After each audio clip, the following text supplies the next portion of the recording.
माझ्या नवीन व्हिडिओमध्ये तुमच्या सर्वांचं सहर्ष स्वागत आहे। आज मी नाश्त्यासाठी काय बनवत आहे दाखवते।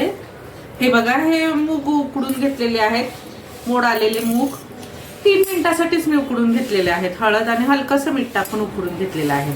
आता आपण याच्यामध्ये मुगाचं सॅलड बनवते। मी भाज्या ऍड करते। हा आहे कांदा टाकलाय, टोमॅटो टाकलाय, कांदा टोमॅटो, एक मिरची कमी तिखट वाली मिरची बारीक करून टाकलेली आहे। हे बघा, आपण गाजर किसून घेतलेलं आहे। बाजारात खूप साऱ्या भाज्या आहेत, गाजर बीट वगैरे। मग काय मी गाजर पण टाकलेला आहे। थोडासा कोबी टाकणार आहे। मस्त हिरवागार कोबी आणला होता, ग्रीन पत्तेवाला। तर हे बघा, मी कोबी टाकते, अजून बीट पण टाकणार आहे।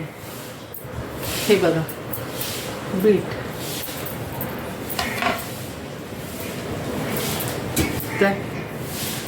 कोथिंबीर टाकते। हे बघा, आपलं कोथिंबीर टाकलं। हा आहे चाट मसाला, चुटकीभर चाट मसाला टाकला। थोडंसं काळं मीठ आहे, ब्लॅक सॉल्ट।